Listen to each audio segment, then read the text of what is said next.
Hello?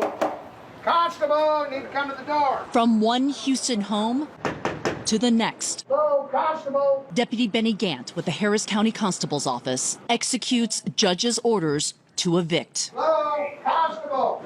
We ain't got nowhere to go. Israel Rodriguez is a tenant at this apartment, but he's not alone. 20-month-old Israel, his brother, 4-year-old Fabian, and their mother are some of the estimated 40 million Americans facing eviction in the downward spiral of the COVID economy. They didn't rush us, but they were like, get everything you need. Rodriguez admits he hasn't been paying rent, behind thousands of dollars. It's my fault in the eviction. It was a lot going on during the corona. When it hit, I lost my job.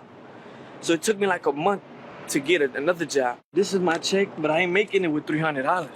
It's literally $300. Their stroller now carries their possessions. It's mainly the kids' clothes because me and her just wear the same clothes almost every day. Make sure we got, toilet paper and a little bit of snacks for the kids. What are you gonna do with all of your stuff? That's trash. They can throw it in the trash because we don't have a car, we don't have help, we don't have nobody that can come, help us out right now. Nobody. We got ourselves, me and the kids and her, that's it. How does you as law enforcement feel about seeing that family have to go? Oh, it's a tough situation. I've got 6 kids, 6 children. And, when the kids see the mom and dad in desperate situations, it's tough.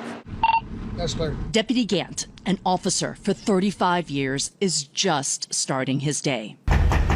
8 evictions are on his list. A co-defendant is here, 2 of them. At each stop, people behind on rent are ordered to leave. Possessions pulled out. Where are you guys gonna go now? We gotta go to a hotel. You can go to a hotel? As Deputy Gant works through his list, we get word that 200 eviction orders have come through the Harris County courts for this week. That's double what they normally saw for an entire month before COVID. 200 on Monday. What does that... Well, that's a lot, yeah. What does that say to you? Well, what that means is that they're ready to start having people removed from properties. It is a backlog, but it's also just one precinct in one of America's hardest hit cities in evictions. The job takes its toll. I don't really want to put her out here, but I have to under this judge's order. At this apartment, the tenant is an elderly woman who can no longer afford the rent. The landlord's mover, Francisco Munoz, works, though he doesn't want to. I have a family, I have a sister, I have my mom, and we never know. Maybe today is her, tomorrow's me,